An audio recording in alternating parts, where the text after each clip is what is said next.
광야를 지나며 사순절 시리즈 설교를 진행 중에 있어요.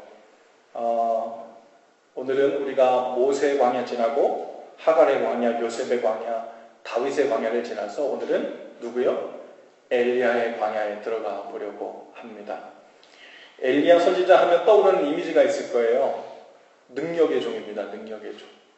엘리야 같은 능력을 가지면 오늘 아마 이 시대에 여기저기서 일어나는 많은 문제들을 단번에 다 해결할 수 있을 것 같은데 하는 아쉬움들이 우리가 생길 정도로 엘리야가 가졌던 그런 능력이 너무 부럽고 하는 마음이 있어요.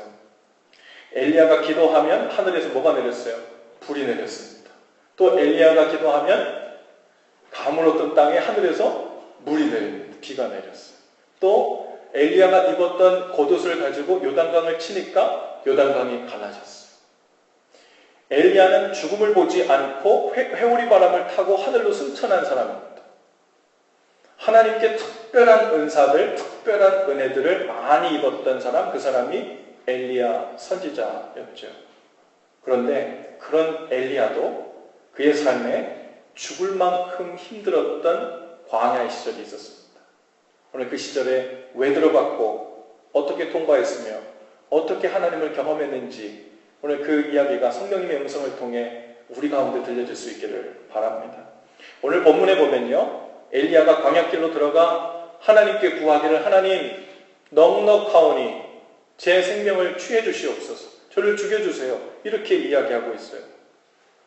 하나님 앞에 죽여달라고 하는 이 간구를 한 이 시점이 중요한데요. 그 시점이 언제였냐면 바로 엘리야가 갈멜산에서 850명의 바알 선지자들과 아세라 선지자들과의 영적 대결을 벌이고 나서 대승을 거둔 직후였습니다.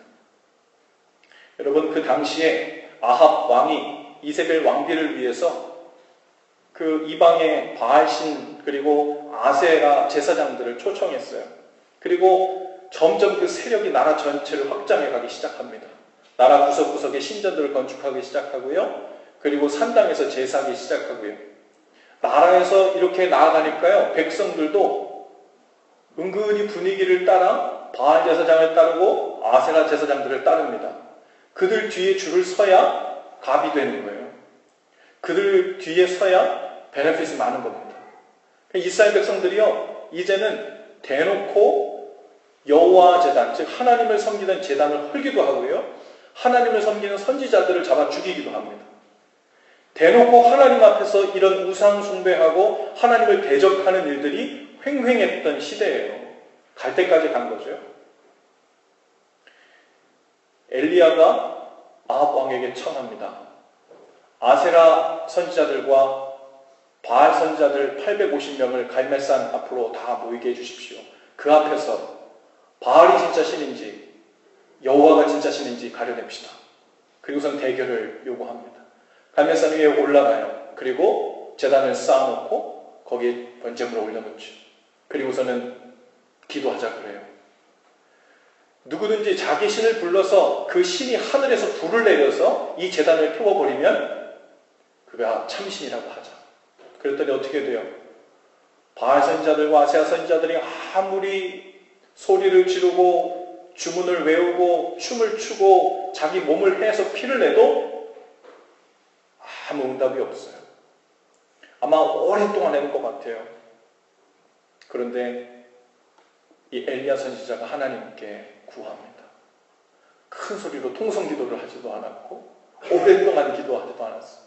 아주 인격적으로 하나님이 바로 코앞에서 우리 소리를 또박또박 알아듣시는 것처럼 이야기합니다. 하늘의 하나님, 하늘에서 불을 내려주셔서 여기 모인 자들로 하여금 하나님께서 참신임을 보여주시옵소서 하고 말이 끝나자마자 하늘에서 불이 내리죠. 그리고 제단에 있는 재물을 순식간에 다 태워버립니다. 옆에 또랑을 만들어 물을 부어놨던 물들까지 다 증발시켜버려요. 물이 증발하고 나니까 그 밑에 있는 땅의 흙과 자갈까지 땅을 태우기까지 그 불이 강렬했다 그랬어요. 성경 표현에 의하면 그 불이 흙을 핥은지라 그랬어요. 어떤 느낌이에요? 하나님께서 역사하시고 싶은 그 강렬하심이 얼마나 강하고 얼마나 구체적인지가 이 묘사 가운데서 나오고 있죠. 그런데 이 대승을 거두고 나서 어떻게 합니까? 그 850명의 선지자들 그 자리에서 다 도륙합니다. 이 일이 끝나고 나서 여러분 엘리야는 이 대승을 거둔 마음에 이제 모든 것이 다 끝났다고 생각했을 거예요. 우상을 숭배하는 제사장들 850명을 다 제거했으니까 이제 개벽이 일어났을 거예요. 하나님의 심판이 이루어졌고 이 나라가 회개하고 다시 하나님 앞으로 돌아오고 백성들이 다시 하나님을 찬양하고 돌아올 줄 알았어요. 그런데 무슨 일이 일어나요? 이 소식을 듣고 이세벨 왕비가 종을 하나 보내요. 그리고 엘리야에게 이렇게 전하라고 합니다. 내일 이맘때까지 내가 당신을 죽이지 아니하면 내 위에 신들이 벌 위에 벌을 내림이 마땅하다. 너무나도 이상한 반응을 엘리야가 합니다. 이야기를 듣고 엘리야의 반응이 너무 이상해요. 방금 전에 하늘의 하나님이 하늘에서 불을 내려주시는 것을 보았고 바알과 아세라 선지자 850명을 모두 도륙했던 엘리야가 갑자기 이 말을 듣고서는 겁을 잔뜩 먹습니다.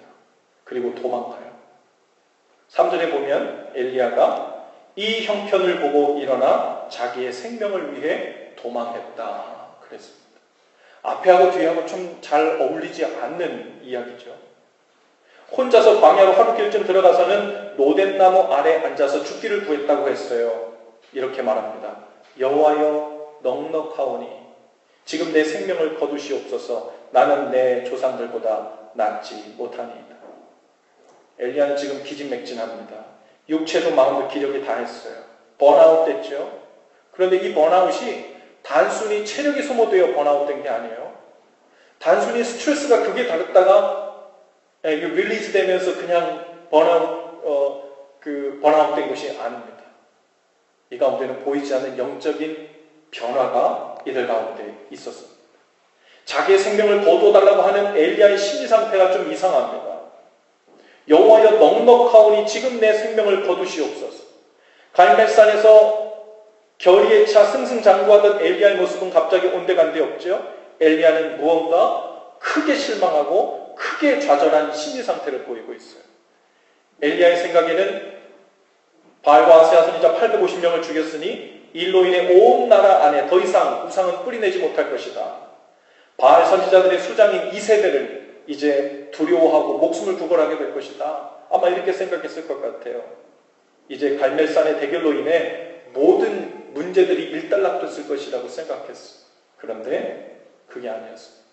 큰 산을 함께 넘고 났는데 글쎄 평지가 나올 줄 알았더니 또 하나의 문제가 자기 앞에 드러난 거예요. 이세벨이 죽지 않고 일어나 큰 산처럼 자기에게 느껴졌던 겁니다. 기세가 등등해서는 엘리야를 반드시 죽이겠다고 하는 거예요. 겁이 덜컥 났어요. 그 다음 싸움이 또 있을 것이라고는 생각도 못했죠. 마음에 부담이 오기 시작합니다. 다리에 힘이 풀렸어요. 큰 산을 넘었는데 또 다른 거대한 산을 만나자 실망과 좌절이 찾아온 겁니다. 그리고 광야로 도망 들어갔어요. 그리고 오늘 말씀해 보니까 하루길쯤 가서 로뎀나무 아래에 앉았다고 그랬습니다. 여러분, 광야 속에 있는 로뎀나무는 커다란 느티나무 같은 것이 아니에요. 그늘이 많이 져서 그 가운데 앉아가지고 편안하게 쉼을 쉬고 있는, 한숨을 놓고 있는 그런 모습이 머릿속에 연상될 수 있으나 그런 모습이 아니었습니다. 이 로뎀나무는 광야에서만 자라는 관목의 일종인데요. 잎은 바늘 모양으로 되어 있고 또 빗자루같이 뻗어 있어서 그늘이 거의 만들어지지 않습니다. 마치 바늘과 같은 형태가 이리저리 얽히설키 되어 있어서 사이사이로는 햇빛이 다 들어오되 그래도 없는 것보다는 나은 거예요. 키도 크지 않아요. 그러니까 그 앞에 넉넉한 그늘 안에 드러나 있는 것이 아니라 로뎀나무 아래 조그맣게 만들어진 그늘 안에 머리를 들이물고 뜨거운 햇볕을 피해가면서 그 비참한 지경에서 지금 앉아 있는 거예요. 한번 생각해 보세요. 쨍쨍 내리쬐는 뜨거운 태양빛을 피하기 위해 조그마한 로뎀나무 그늘에 겨우 얼굴을 들이밀고 있는 엘리야의 모습. 방금 바알 선지자들의 대결에서 대승을 거둔 사람의 모습은 찾아볼 수가 없죠. 자신이 보기에도 그런 겁 많고 부족한 자신의 모습이 얼마나 처량하고 비참해 보였을까요? 그래서 자신을 죽여달라고 하나님께 구하면서 뒤에 이런 말을 덧붙입니다. 나는 내 조상들보다 낫지 못합니다. 지금 엘리야는 하나님의 눈을 의식하고 있어요. 또 사람들의 눈을 의식하고 있어요. 그런 대승을 거둔 사람이 이세벨의 협박조차 그것 하나에 두려워서 도망을 하고 있으니 이제 백성들이 자신을 어떻게 깔보고 얼마나 얕보겠는가, 실망이 컸겠는가, 또 하나님은 나에 대해서 얼마나 한심하게 바라보실까, 그 안에 별별 마음이 다 든 겁니다. 나는 죽어야 돼, 나는 죽어야 돼, 이렇게 마음이 들 때 정말로 죽고 싶어서 그런 마음을 말하는 사람은 없을 겁니다. 여러야하고는 아마도 사람들이 자신에게 얼마나 실망할까, 또 얼마나 자신을 조롱할까, 그리고 내가 사람들에게 버림받을 것을 두려워해서 먼저 그 큰 실망, 큰 충격이 오기 전에 그것을 완화시켜 보려고 나는 자격이 없어, 나는 죽어야 되라고 말하는 사람들이 대부분일 겁니다. 사실은 살고 싶다는 말이죠. 오히려 지금 자신의 심정이 너무 두렵고 비참하다는 말을 그렇게 표현하고 있는 거죠. 여기서 우리는 소위 엘리야 신드롬이라고 하는 말을 기억하게 됩니다. 이 본문 가운데서 많은 학자들이 엘리야 신드롬이라는 말을 해요. 어떤 거냐면 그 증상이 한때는 그 자신감이 꼭대기까지 갔다가 갑자기 어느 작은 실패로 인해서 한 바닥이 내동댕이 쳐서 낮은 자존감 바닥까지 내려가는 현상입니다. 엘리야는 대승을 거둔 후에 이제 모든 것이 끝났고 이제는 모두 상황 정리가 되었고 이 상황에 더 이상 자신을 대적할 자가, 영적으로 하나님 앞에 도전할 자가 없을 거라고 생각한 거죠. 그런데 갑자기 이세벨의 협박을 받고는 그 자신감으로 충만했던 마음이 밑바닥으로 내동댕이 쳐진 거예요. 그리고는 하나님 앞에 얘기하는 겁니다. 저는 조상들보다 낫지 못합니다. 저는 루저입니다. 저는 실망시켜드리는 놈입니다. 저같이 쓸모없는 놈은 더 이상 하나님의 종답지 않습니다. 더 놀림거리가 되기 전에 얼른 저를 죽여주세요. 데려가 주세요. 이 얘기를 하고 있는 거예요. 언뜻 보면 겸손한 것 같고 언뜻 보면 상처 입은 마음 같지만 이 심리 상태가 사실은 교만함의 또 다른 이면을 보이고 있는 것 같습니다. 갈멜산에서 불을 내리시고 바알 선자들을 제거하는 것은 누가 한 거예요? 엘리야가 한 겁니까? 아니에요. 하나님이 하신 거예요. 엘리야가 기도해서 하나님을 움직여서 한 겁니까? 아니에요. 하나님이 계획하신 가운데 엘리야가 초청받아 기도하는 자리에서 자기 역할을 감당한 거죠. 하나님이 다 하신 일이에요. 그런데 마치 그 대승이 내가 엄청난 노력과 힘을 들여서 내가 간신히 이룬 나의 업적이라고 생각될 때 나는 무언가 엄청난 일을 하느라고 고생했어, 힘들었어, 더 이상 다른 산을 넘기 위해서 할 힘은 남아있지 않아라고 하는 그 마음이 우리 가운데 남아있을 수 있죠. 그러니 하나님께서 이루신 일을 가지고 마음이 높아지는 것은 교만이겠죠. 반대로도 마찬가지예요. 이세벨이 협박을 하면 또 하나님이 나에게 맡기신 일이 있구나. 하나님 어떻게 할 거예요 이번에는. 어디 갈멜산 말고 호렙산으로 모이라 그럴까요? 어느 산으로 다시 다 모이라고 할까요? 하나님께 묻고 순종하면 될 일인데 그 일에 대해서 나의 일로 받아들이고 내가 해결해야 될 일로 생각하고 내가 아니면 안 되는 일로 받아들이기 시작합니다. 그때 좌절과 실망과 두려움이 오기 시작한 거예요. 그것 또한 교만의 다른 얼굴이죠. 실제로 엘리야만이 자신이 이렇게 생각했어요. 내가 하나님 편이고 자신이 대부분의 하나님의 일을 다 감당하고 있다고 생각했습니다. 그 증거가 19장 9절 10절에 보면 나와요. 엘리야가요 이제 음식을 다 먹고 하나님의 산 호렙에 이르렀는데 거기에 하나님께서 엘리야에게 이렇게 물으십니다. 네가 어찌하여 여기에 있느냐?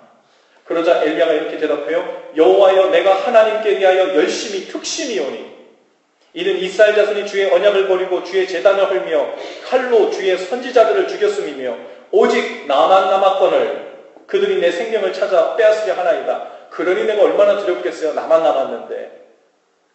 하나님 나만 남았는데 내가 죽임당하면 이제 하나님 역사 다 끝나는 거잖아요. 하나님의 말씀을 배우면서 누가 중간 역할을 할 거예요. 나만 남았는데. 그 얘기를 하고 있어요. 그 얘기를 한 번이 아니에요. 두 번, 세 번 반복해서 똑같은 얘기를 하나님 앞에서 하죠. 엘리야는 하나님을 위하는 자신의 마음이 특별하고 하나님 편에 남은 사람은 오직 나만 남았다 그래요. 그리고 백성들이 자신을 찾아 죽이려고 한대요. 그랬더니 하나님께서 15절, 16절에서 모르는 말이구나. 너가 뭐 한참 모르고 있구나. 그리고서 이런 말씀을 하세요. 하사엘에게 기름을 부어 아람의 왕을 삼고 예후에게 기름을 부어 이스라엘의 왕이 되게 하고 또 엘리사에게 기름을 부어 너를 대신할 선지자가 되게 하라. 그리고 내가 이스라엘 가운데 바알에게 무릎 꿇지 않은 7,000명을 남기리라. 엘리야의 번아웃은 자신이 기대했던 대로 되지 않는 상황을 참을 수 없어서 낙심하고 좌절해서 나온 마음이었던 것 같아요. 여러분, 역사 속에 이스라엘 백성들, 특히 유다 백성들이요, 하나님께 범죄하고 우상 숭배할 때 선지자들 보내가지고 경고를 하고 경고했는데도 안 됐잖아요. 그러면 반복적으로 하나님께 사용하신 방법이 있어요. 무엇이었습니까? 주변 나라의 군대를 보내셨어요. 그래서 정신 차리게 만들었어요. 그리고 하나님 앞으로 돌아오게 만들었습니다. 지금 엘리야 생각에는 바알 선지자, 아세아 선지자 다 죽였는데 이제는 나라가 개벽이 일어나야 되는데 아직도 정신 못 차리고 이세벨이 자기를 죽이겠다고 그래요. 하나님 이제 끝났어요. 더 이상 해볼 방법이 없습니다. 이제 어떡합니까? 하고 주님 앞에 나온 거예요. 그랬더니 하나님께서 무슨 말씀하시는 거예요? 하사엘에게 기름을 부어 아람의 왕이 돼요. 아람 민족의 왕을 삼아서 그 아람 군대로 하여금 이스라엘 백성을 정신 차리게 할 계획을 하나님은 갖고 계셨어요. 예후에게 기름을 부어 이스라엘의 왕을 삼으라. 이스라엘 왕으로 하여금 유다의 왕을 정신 차리게 할 계획을 갖고 계셨어요. 너 혼자 남았다고? 아니, 바알에게 무릎 꿇지 않은 7,000명을 내가 남겨두었다. 지금 엘리야는 자기 아니면 안 되는 거예요. 자기 아니면 안 되는 줄 알아요. 미국의 유명한 정신과 의사이자 베스트셀러 작가인 스캇 팩 박사라는 사람이 있는데요. 이 사람이 사탄의 심리 상태를 분석해낸 정신과 의사라는 수식어를 가지고 있어요. 각종 종교들을 기웃거리다가 무신론자로서 연구를 하다가요, 결국은 예수 그리스도를 인격적으로 만나고 그리스도인이 됩니다. 그런데 이 사람이 정신과 의사니까 이 심리학의 바탕을 두고 이 논리의 바탕을 두고 있단 말이에요. 그러니 성경에서 말하는 귀신이나 사탄의 존재에 대해서 믿는다는 것은 상상도 할 수 없는 일이었어요. 그런데 어느 날 상담으로는 도저히 해결이 안 되는 악한 사람들과 직면하면서 혹시나 하는 물음을 갖게 되고 실제로 귀신 들린 사례들을 찾기 시작했습니다. 그의 책 거짓의 사람들이라는 책에서 그 사람이 경험담을 이렇게 이야기합니다. 마침내 귀신이 분명히 말을 하게 되자 환자의 얼굴에는 사탄적인 것이라고 밖에는 표현할 수 없는 표정이 나타났다. 도저히 믿어지지 않을 경멸적인 웃음이었고 극도의 적의와 악의가 밴 표정이었다. 스캇 박사는 이 축사의 과정에 참여하면서 사탄과 대화를 시도합니다. 악령의 심리 상태를 분석하게 되었다고 해요. 그리고 그가 이른 결론은, 그 과정 끝에 도달하게 된 결론은 사탄의 심리 상태는 바로 나르시시즘이라는 거예요. 일반적으로 나르시시즘을 자기 도취적인 자기애라고 우리가 알고 있죠. 이것은 자신의 외모에 도취돼서 거울만 보면서 공주병을 앓는 이 정도가 아닙니다.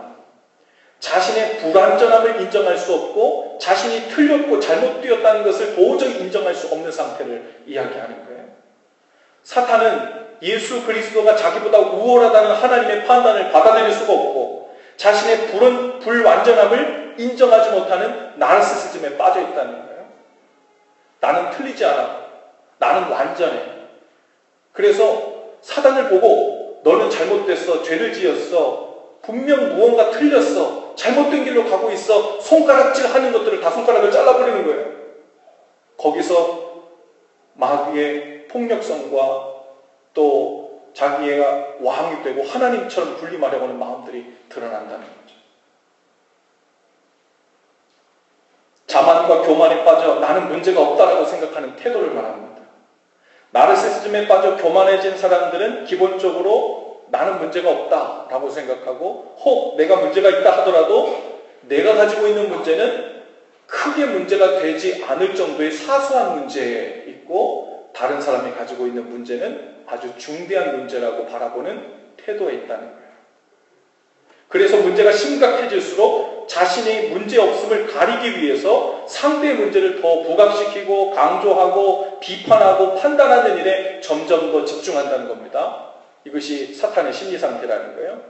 성경에서 그래서 마귀를 가리켜 거짓의 아비이며 판단하고 정죄하고 고소하는 자라고 정의하죠. 그런 맥락 속에서 함께 있다고 보면 될 것 같아요. 엘리야가 귀신에게 사로잡힌 것은 아니었다 할지라도 하나님 주신 마음과는 멀어진 것은 확실했습니다. 자신밖에 남지 않았고 이제 소망이 없다라고 생각하는 그 교만함, 자만함이 육적으로 또 영적으로 깊은 탈진을 가져오게 된 거죠. 하나님께서는 지금 엘리야의 이 심리 상태를 잘 알았어요. 어쩌면 이스라엘 백성보다도 먼저 엘리야, 너 정신 차려. 그게 네가 한 거야? 네가 이렇게 실망하고 깊은 좌절에 빠질 이유가 뭐야? 이렇게 말씀하셨을 법도 한데 하나님께서는 로뎀나무 아래에 머리를 틀어박고 여호와여 넉넉하오니 내 생명을 취하시옵소서 나는 내 조상보다 낫지 못합니다 라고 이야기하고 있는 엘리야를 천사를 통해 어떻게 했대요? 어루만져 주셨대요. 여러분, 어루만질 때 어떤 사람을 어루만집니까? 싫은 사람들을 막 어루만져요. 기분 나쁜 사람들, 안 친하고 싶은 사람 막 어루만지지 않죠? 사랑스러운 사람을 어루만지잖아요. 위로가 필요하고 힘이 필요한 사람들을 어루만지잖아요. 안쓰러운 사람들을 어루만지잖아요. 엘리야를 바라보는 하나님의 마음이 그런 거예요. 천사를 보내셔서 어루만지시고 깨우셨어요. 그리고 아무 말씀도 없이 숯불에 구운 떡과 물 한 병을 준비해두곤 먹으라고 하십니다. 먹고 다시 누웠대요. 잠이 들었어요. 지금은 우리가 상상해 볼 수 없는 그 시간이 얼마나 흘렀을까요? 아마도 오랫동안 잠이 들었을 것 같아요. 하나님께서는 기다리세요. 천사를 보내셨지만 기다리세요. 그리고 충분히 잠을 자고 또 천사를 통해 어루만지시며 다시 깨우십니다. 그리고 떡과 물을 또 준비해두고 먹으라고 합니다. 그러면서 뭐라고 말씀하시냐면 이것을 먹고 힘내라는 거예요. 혹시라도 너가 이것을 힘이 모자라서 갈 길을 마저 다 가지 못할까 두렵다. 엘리야는 로뎀나무 밑이 끝이 아니었어요. 아직도 갈 길이 남았습니다. 어디까지 가야 돼요? 하나님의 산 호렙에 가야 돼요. 거기서 하나님이 예비해 두신 하나님의 플랜을 들어야 돼요. 다시 일으켜 주신 그 힘을 얻고 하나님께서 예비해 두신 그 플랜 가운데 또 들어가야 돼요. 그 뜻을 이루기 위해 나가야 됩니다.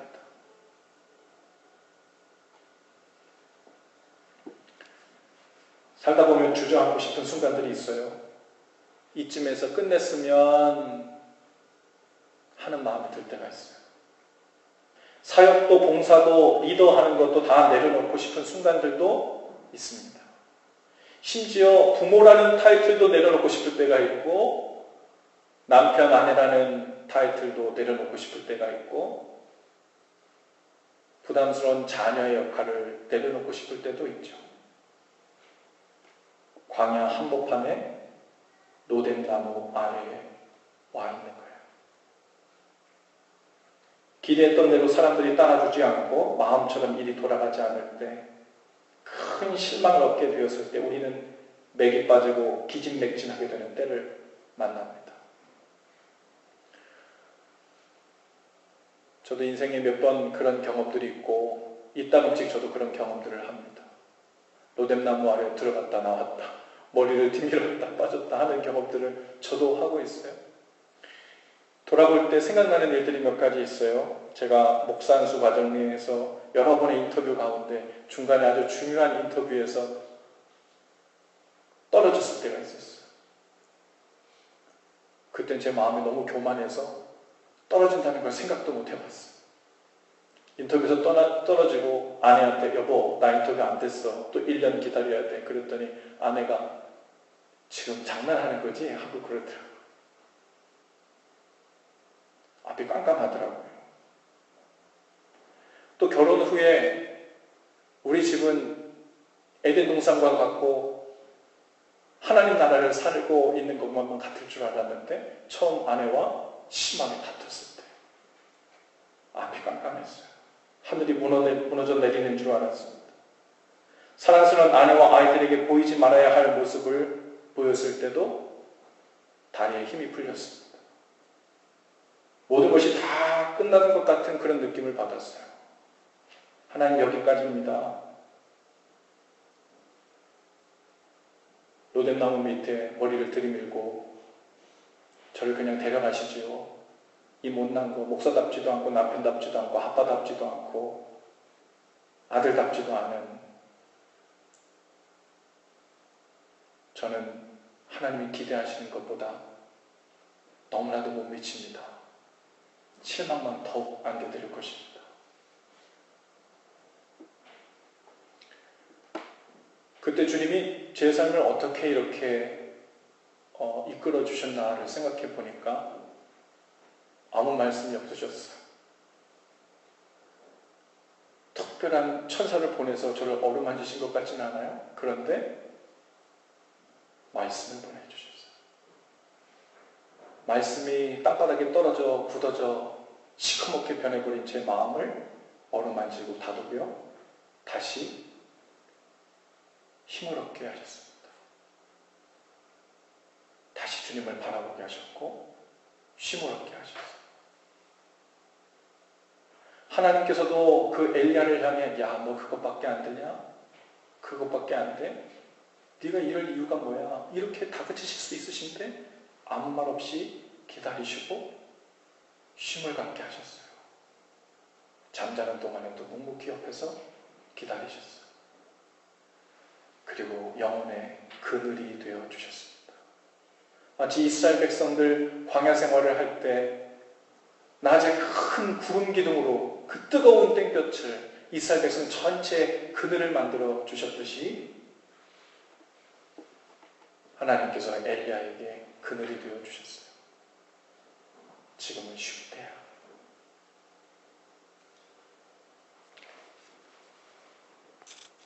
시편 121편 5절에 보니까 여호와는 너를 지키시는 자라. 여호와께서 내 오른쪽에서 내 그늘이 되시나니 그랬어요. 오늘 여러분 하나님 앞에 나아가시면서 주님 여기까지인가 봅니다. 너무 지쳤어요. 엄마 노릇하기도 너무 지쳤고 아빠 노릇하기도 너무 지쳤고 리더하는 것도 너무 힘들고 먹고 살려고 매일매일 이 하는 일들도 너무 지쳤고 몸이 아프고 마음이 아픈 것도 너무 지쳤어요. 여기까지 하면 안 되겠습니까? 아니 여기서 일어나서 뭐 더 가본들 무슨 선한 거 더 좋은 것이 있겠어요? 아마 별 볼 일 없을 겁니다. 특별히 뭐 좋은 일 있을 것 같지 않습니다. 저는 제 조상보다 낫지 못합니다. 그런데 주님께서는 우리가 그런 기도를 들으시고 어떻게 하셔요? 묵묵부답처럼 느껴집니다. 기다리시고 쉬게 하시고 그늘이 되어주시고 우리를 다그치지 아니하시고 왜 그랬냐고 왜 그 정도밖에 안 되냐고 말씀하지 않으시고 일어나 어루만져 주시고 먹어라 쉬어라 그리고 하나님의 산 호렙에 준비가 되면 다시 그 길을 출발하자 말씀하시는 거예요. 지금 돌아와서 제 인생을 돌아보니까요, 제 인생 가운데 잘 돼야 되고 이겨야 되고 좋은 성적이 나와야 되고 승승장구해야 되고 하는 이 패턴 가운데 살았을 때는 우리의 스트레스 지수도 같이 올라갑니다. 이것을 유지해야 되고 내려오면 안 되고 실패하면 욕먹고 실망시켜줄 거고. 그런데 그 고통의 자리에 있으면서도 고통인 줄 모르는 사람들에게 하나님께서 오셔서 일부러 툭 떨어뜨려 주세요. 고통스러운 실패를, 아픔을. 야, 내가 이런 엄마 아빠밖에 안 된다. 야, 내가 이런 정도밖에 안 됐나? 내가 준비한 나의 미래가 이 정도밖에 안 되나? 그런데 그게 실패인 줄 알았는데, 고통인 줄 알았는데, 하나님의 징계인 줄 알았는데 사실은 그것이 하나님이 우리로 하여금 자유를 주시기 위함이에요. 할렐루야. 자유를 주시기 위함이에요. 하나님 제게는 언제든지 저를 떠나지 않으시는 그늘 되신 주님만 있으면 돼요. 언제든지 주님의 뜻 가운데 제 손을 붙잡고 일으켜 가시면 저는 순종하는 삶만 살면 돼요. 제가 때때로 넘어지는 것처럼 보이든 실패하는 것처럼 보이든 잘 되는 것처럼 보이든 그것이 제 삶을 이리저리 뒤흔들 수 없습니다. 라고 하는 우리의 삶을 완전한 굳건한 반석 위에 견고히 세우는 그 일이 바로 이 엘리야의 광야를 지나는 일이에요.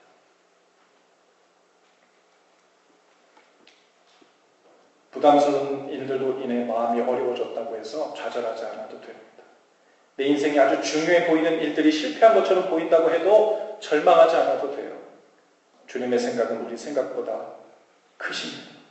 우리 남의 삶을 역전시키기 위해 준비해 두신 주님의 계획이 여전히 있고 하나님의 사람들이 있고 바르게 무릎 꿇지 않은 7,000명의 사람들을 준비해 두셨고 나 아니면 안 될 줄 알았는데 그 수제자인 엘리사도 준비해 두셨고 하나님의 크신 플랜 가운데 하나님이 원하시는 것은 엘리야, 너는 내게 맡긴 사명 100%를 다 완수하고 가는 거냐? 70%밖에 못했어? 어디 계산해보자. 이게 아니라 나는 내일 전체를 이루는 데 있어서 네가 그 일을 했나 안 했나 잘했나 못했나 이슈보다 더 중요한 것은 바로 너다. 네가 내 앞에서 나를 바로 인식하고 나를 바로 의지하고 내 그늘 아래서 쉴 수 있는 존재인가? 하나님을 의지하고 언제든지 일어날 수 있는 하나님께 뿌리 내린 사람인가? 그것이 중요하다. 오늘 우리의 생각을 넘어 계획하시고 일하고 계신 주님의 섭리를 믿으시기 바랍니다.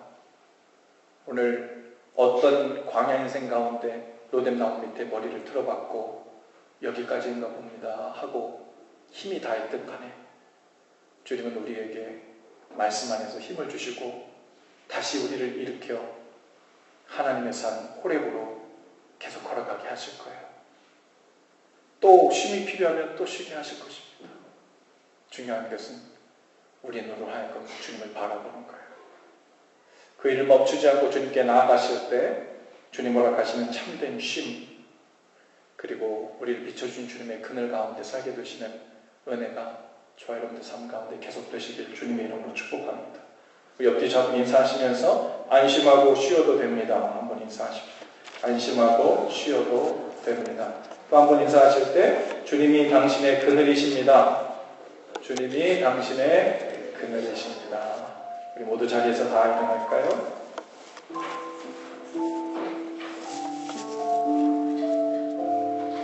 헌신 기도를 한 목소리로 함께 하고 주님 앞에 찬양하며 나가십시오. 함께 기도하시죠. 주님, 광야의 로뎀나무 아래로 우리를 찾아와 주시니 감사합니다.